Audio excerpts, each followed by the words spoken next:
नमस्कार, मैं हूं रंजीत झा और आप देख रहे हैं न्यूज़ पीआर। हमारे साथ है हमारी तेज तर्रार रिपोर्टर एंकर रिया।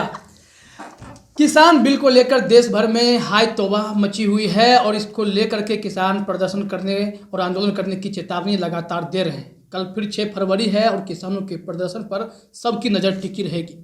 किसानों के नेता ने अपने अपने तरीके से प्रदर्शन करने का फैसला लिया है। उत्तर प्रदेश और उत्तराखंड जैसे राज्यों में प्रदर्शन नहीं किया जाएगा और जहां जहां प्रदर्शन किया जाएगा वहां भी नियम कानून के तहत प्रदर्शन किया जाएगा। 12 से 3 बजे तक प्रदर्शन किया जाएगा और प्रदर्शन खत्म होने के बाद सभी प्रदर्शनकारी जो उनके जिला है और जहां जहां और वो आएंगे, 2-2 ट्रैक्टर लेके आएंगे, 10-15 लोग सड़क जाम करेंगे, गली जाम करेंगे, खाना पीना मिलेगा, मूंगफली मिलेगा। सारी बातें किसानों के नेता ने समझा दी है प्रदर्शनकारियों को, तो सरकार भी इसके लिए तैयार है।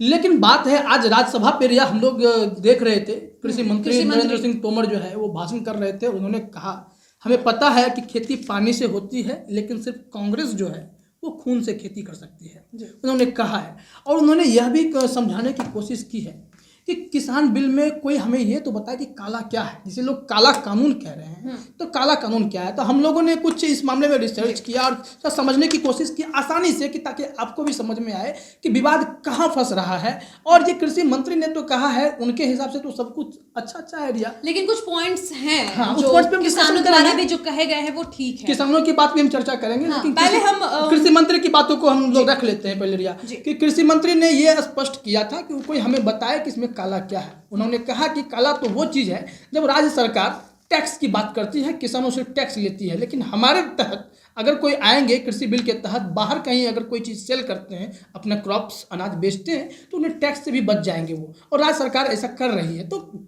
आंदोलन और प्रदर्शन तो उनके खिलाफ करना चाहिए, उन्होंने ऐसा कहा। लेकिन अब किसानों की नाराजगी किन किन मुद्दों पर है, पॉइंट टू पॉइंट हम लोग डिस्कस करेंगे। सबसे पहला क्या विवाद लगता है? उन्होंने कहा है कि कृषि बिल केंद्र सरकार का वो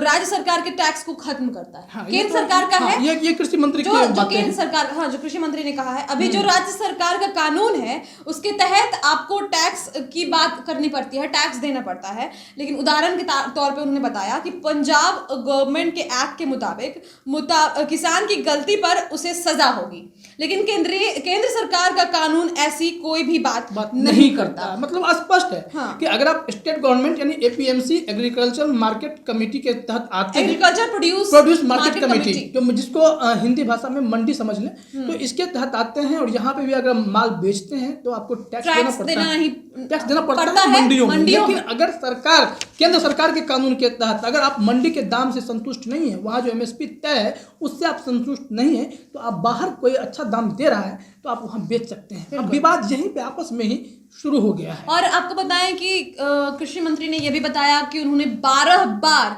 बात की है किसानों से, और वो कुछ समझने को तैयार ही नहीं है, बात सुनना ही नहीं चाहते हैं। जबकि भाजपा सरकार ये भी कर रही है कि आप फिर से बात करने आ सकते हैं, आपको जो भी प्रॉब्लम है आप बताइए तो सही कि क्या दिक्कत है। भाजपा सरकार ये दावा कर रही है रिया कि हमने 10 करोड़ किसानों को लगभग 1,15,000 रुपए करोड़ रुपए तक का फायदा खातों में भेजा है उनके। वो उन्हें मजबूत कर सके, उनकी किसानी मजबूत हो सके। ये सारी चीजें, और उन्होंने ये भी क्लियर कर दिया है कि जिनको कॉन्ट्रैक्ट फार्मिंग में नहीं आना है वो साइड हो सकते हैं, अलग हो सकते हैं, अपने राज्य में ही जैसे पहले था वैसे ही जो अपना किसानी था वो कर सकते हैं। इसमें कोई इशू वाली बात नहीं। कॉन्ट्रैक्ट फार्मिंग को लेकर के बवाल मचा हुआ है, और इसमें भी खास करके जो एपीएमसी वर्सेस जो है कि बाहर की कंपनियां, मतलब मंडी से बाहर एमएसपी का ना होना ही विवाद का बिंदु है।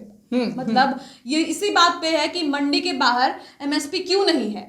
बेसिकली उनका ये कहना है कि जो प्राइवेट कंपनीज हैं उनको भी आप उनका भी फिक्स कीजिए एमएसपी।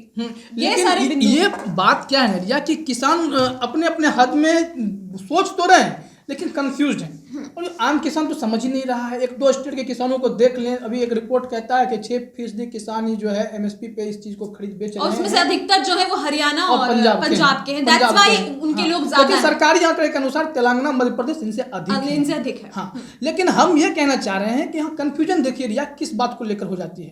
एक जब बात आ जाती है कि एपीएमसी में जो है किसानों को डर है कि मंडी खत्म हो जाएगी, ये टेंशन राज्य सरकार को अधिक है कि हमारा टैक्स इधर उधर हो जाएगा, हमें फायदा नहीं मिलेगा। तो राज्य सरकार टेंशन यही नरेंद्र सिंह ने भी कहा है हाँ। कि अगर आपको प्रॉब्लम राज्य सरकार से होना चाहिए, वो तो टैक्स भी लेते हैं और हाँ। उनको ज्यादा इश्यू होगा, हाँ। आप केंद्र सरकार को क्यों आड़े में ले रहे हैं?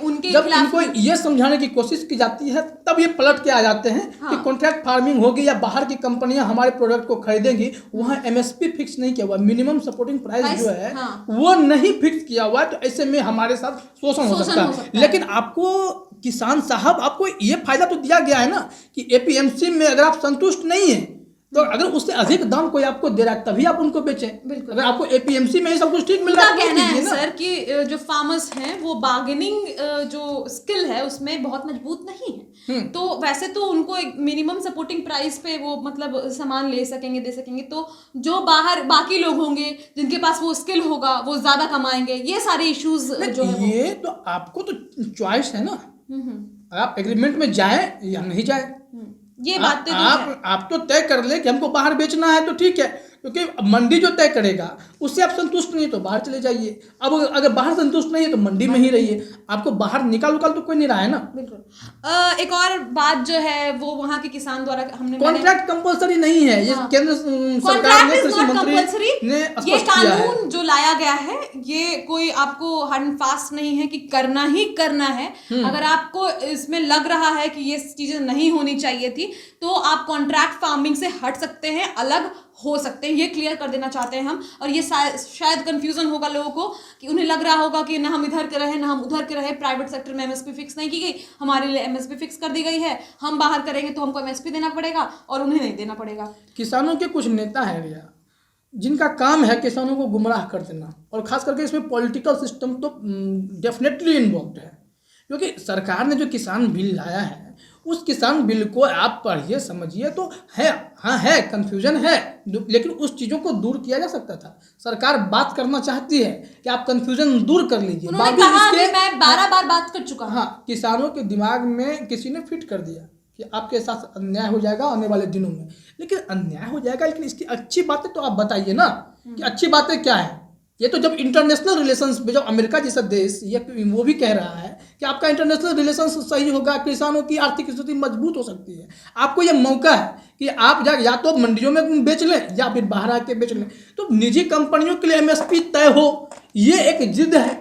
अगर इस पर बात हो जाएगा तब कहेंगे कि मंडी खत्म हो जाएगी। अब तो आप ना आगे चलने दे रहे हैं ना पीछे चलने दे रहे हैं, तो ऐसे में कंफ्यूजन बना ही रहेगा ना। जो किसानों को कहना है कि बहुत बेसिक सा पॉइंट उन्होंने कहा है कि जब पहले विवाद होता था तो विवाद होने पर किसान जो है जा सकते थे, कोर्ट जा सकते थे। अब गवर्नमेंट द्वारा ये कहा गया है कि आप एसडीएम से शिकायत दर्ज कर सकते हैं। तो यहाँ पे मैं उनके लिए I think this is wrong. वो क्यों नहीं कोर्ट जा सकते? वो क्यों एसडीएम के पास सिर्फ जाएंगे? ये चीजें तो गलत की गई है। देखिए, मैं तो एक चीज मानता हूँ कि मामला कहीं ना कहीं कोर्ट से रिलेट जरूर कोई भी केस करता है। अगर आप एसडीएम से नहीं समझता है तो आपके पास तो ऑप्शन है ना। बट ये तो कहा यहाँ पे साफ कहा गया है ना कि आप कोर्ट नहीं जा सकते। आपको एसडीएम के पास जाना पड़ेगा। मतलब कि डायरेक्ट कोर्ट में अपील नहीं कर सकते हैं। एसडीएम के पास जाइए, ठीक है, वो आपके मामले का निपटान करेंगे। फिर वहाँ पे एक इशू है ना, इशू है, लेकिन ये कॉन्फ्लिक्ट जो है वो डिफरेंट तरीके का। आपने अभी बच्चा पैदा नहीं हुआ रिया और यहाँ पे आ रहा है कि बच्चा बीमार पड़ गया तो सर, बट अगर आपकी शादी हो जाती है उसके पहले आपको पता नहीं रहता है कि वो इंसान कैसा है, तो बाद में तो बहुत प्रॉब्लम क्रिएट हो सकता है ना। यही बात तो है ना। किसान जो भी कह रहे हैं उनके बातों में दम है, चलिए ठीक है। मैंने सारे पॉजिटिव पॉइंट्स बता दिए कि ठीक है, किसी इस कृषि कानून के बहुत पॉजिटिव पॉइंट्स है कि अगर आप अग्री नहीं करते हो तो यू कैन ऑप्ट कि कॉन्ट्रैक्ट आप नहीं करो, ठीक है, कॉन्ट्रैक्ट एग्रीमेंट आप नहीं करो। लेकिन इसमें कुछ नेगेटिव पॉइंट्स जो है वो नेगेटिव पॉइंट्स ये है, इसमें भी रिया हमें लगता है कि किसानों ने गलत तरीके से इसे समझा है, क्योंकि हम लोग पूरा गैजेट को अभी देख रहे हैं, सब कुछ समझने की कोशिश कर रहे हैं। हम लोग बिल्कुल आखिरी पन्ने तक अभी भी नहीं गए हैं, और जो ये पॉइंट है इसको भी एनालाइज करने की जरूरत है कि एसडीएम और कोर्ट, ये ऐसा हो ही नहीं सकता है इस धरती पे कि आपको कोर्ट का विकल्प ना मिले। ये संभव ही नहीं है रिया, ऐसा किसानों ने कहा है। ये अधिकार कोर्ट बना ही इसलिए है कि आप अगर एसडीएम, एसडीओ, डीएम, एसपी कोई नहीं सुनता है तो आप कोर्ट का रास्ता जा सकते हैं। तो कहीं ना कहीं ये भी मुझे लगता है यह पॉइंट है गुमराह करने वाला। हमें लगता है थोड़ा और गहराई से इसको एनालाइज करने की जरूरत है। इस पॉइंट को लेकर के मेरा ये मानना है। हाँ, हो सकता है। लेकिन फिर वो वाली बात कहाँ गई कि प्राइवेट कंपनीज के लिए क्यों एमएसपी फिक्स नहीं की गई? ये किसानों को कहना है कि कॉर्पोरेट जो इन्वॉल्वमेंट है उनके लिए कॉर्पोरेटिव लोगों के लिए ज़्यादा है, क्योंकि हमें तो बार्गेनिंग स्किल, हमारे अंदर बार्गेनिंग स्किल है नहीं, तो कैसे वो लोग डील करेंगे? एमएसपी पे ही उन्हें इश्यू हो रहा है। मैं यही कह रहा हूँ, आपके पास दो विकल्प हमेशा है, एक एपीएमसी है हाँ। और एक कॉन्ट्रैक्ट फार्मिंग वाला जो ये मामला है। तो यहाँ पे क्या है कि आप एपीएमसी का दाम देख रहे हैं, अगर 1900 रुपये क्विंटल आपको कोई चीज़ खरीदा जा रहा है या 2000 रुपये क्विंटल खरीदा जा रहा है, और उस वक्त आपने वहाँ भी पता लगाया कि हम इस कॉन्ट्रैक्ट फार्मिंग में जा सकते हैं कि नहीं जा सकते हैं, अगर वो 2000 रुपये दे रहे हैं, 3000 रुपये दे रहे हैं, तो आपके पास तो ठीक है ना, अगर अधिक है तभी आप जाइए ना वहाँ पे। बिल्कुल हाँ। अगर वो कम कर दे रहे हैं तो आप क्यों जाएंगे? आपका मंडी ठीक है ना, आप मंडी में रहें। विकल्प वो खुला मार्केट तो को ये मौका विकल्प दिया है, गया है। हाँ। ये उन्होंने है, कहा है कि कॉन्ट्रैक्ट फार्मिंग में जाना आपका चॉइस है, it is not compulsory. But फिर ये से कानून बोला गया है ना, यही बातें तो लोगों के मन में घूम रही है कि आप कानून भी बोल रहे हो, फिर ये भी बोल रहे हो कि आपका चॉइस है। कॉन्ट्रैक्ट फार्मिंग में जाने के बाद आपके पास ये ऑप्शन है। ओके, कॉन्ट्रैक्ट फार्मिंग अगर आप कर लेते हैं, हाँ, तो उसके बाद आपको ये करना पड़ेगा। हाँ, आप उस कंपनी के, आपका वो खरीदार है ना। हाँ, आप तो ऐसे भी लॉयल होना पड़ेगा। हाँ, इन द सेंस, हाँ, वो आपका खरीदार है। आपने जिस चीज पे आपने बात की है उस चीज पे आप उसको अच्छा, बेच दीजिए। तो आप कॉन्ट्रैक्ट फार्मिंग अगर आप कर लेते हैं, कॉन्ट्रैक्ट कर लेते हैं, उसके बाद अगर आपको वो ठीक नहीं लगता है तो आप अलग हो सकते हैं। कॉन्ट्रैक्ट फार्मिंग कॉन्ट्रैक्ट होने के बाद तो मुश्किल है ना।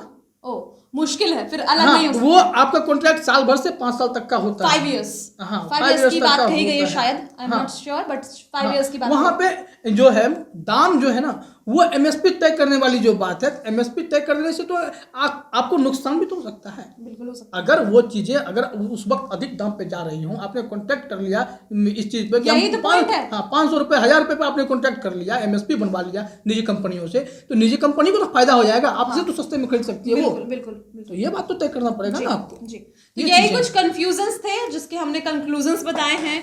कुछ पॉजिटिव साइड है, कुछ नेगेटिव साइड है। आप कुछ भी करते हो तो टर्म्स एंड कंडीशंस अप्लाई होते ही हैं। उसी के साथ हमने आपको सारी चीज़ें क्लियर की है कि किन बिंदुओं पर ये मामला अटक रहा है, विवाद हो रहा है, और बहुत सारी बातें हमने आपको इस बिल से रिलेटेड, इस कानून से रिलेटेड बताई है। किसानों की जो असमंजस है वो भी हमने बताए। उसके साथ ही साथ सब लोग देखिए, कुल मिलाकर के रिया यही है कि वहाँ पर की स्थिति बनी हुई है, कंफ्यूजन है। तो ऐसे में जरूरत है कि किसान प्रदर्शन से अच्छा कि आप पहले नेता जो उनके हैं वो मामले को अच्छे से समझ लीजिए और उसके बाद आकर के किसानों को समझाइए, ठीक है। अगर उसके बाद भी नहीं सॉल्व होता है तो अंतिम में कोर्ट ने तो भी तो कानून पे अभी फिलहाल तो रोक लगाई, क्योंकि प्राइम मिनिस्टर नरेंद्र मोदी जी ने भी ये ट्वीट किया था कि मैंने पहले भी कहा है कि मंडी खत्म नहीं हो रही है, मंडी को खत्म नहीं किया जा रहा है। ये बातें क्लियर होनी बहुत जरूरी है। आई थिंक कि कंफ्यूजन हुआ है क्योंकि थोड़ी कॉम्प्लेक्स है चीजें, जिस तरीके से गजट को तैयार किया गया है आम लोगों को समझने में बहुत दिक्कत। लेकिन प्रदर्शन जो है वो शांतिपूर्ण रहे, क्योंकि लाल किले की घटना कहीं ना कहीं निंदनीय है। किसानों के साथ जो हुआ, किसानों की छवि खराब हो गई, किसान बदनाम हो गए। किसान बदनाम ना हो इसका ख्याल तो रखें, इसको पॉलिटिकली मुद्दा नहीं बनाए जबरदस्ती का। किसानों की आत्मा को समझें, उनकी भावनाओं को समझें, वो आखिर चाह क्या रहे हैं। चाहे किसान नेता जो भी हो, अपना चेहरा ना चमकाते हुए असली बात पे बात करें। आपको समस्या कहाँ हो रही है, किस बात को। कृषि मंत्री ने तो खुला चैलेंज किया ना कि अगर ये कानून काला है तो कोई मुझे बताए कि काला कैसे है। हम तो लगातार फायदे लेने की बात कर रहे हैं, लोगों को आगे फायदा ही फायदा है, तो फिर इसमें गलत क्या लग रहा है। तो आप उनको कन्विंस कीजिए ना। इसके अलावा मैं ये होप करती हूँ कल जो होने वाला है, चक्का जाम करने वाले हैं आप लोग, शांतिपूर्ण हो और सभी लोग सेफ रहें। आप जो कहना चाहते हैं सरकार तक पहुँच जाए, जो सरकार सुनना चाहती है, ये सरकार आपसे बातचीत करे। आप जो चाहते हैं वो आपका हो, क्योंकि आपका हक है वो, क्योंकि 2 वे कम्युनिकेशन होना चाहिए। वो भी बात करें, आप भी बात करें। फिलहाल आज की इस वीडियो में इतना ही। अगर आपको हमारी चर्चा पसंद आई है आप कमेंट कर सकते हैं, नहीं पसंद आई है तब भी कमेंट कर सकते हैं। आप फिर तो दलाल कहने के लिए तो हैं ही आप लोग, कह दीजिएगा। बहुत बहुत शुक्रिया आपका, धन्यवाद।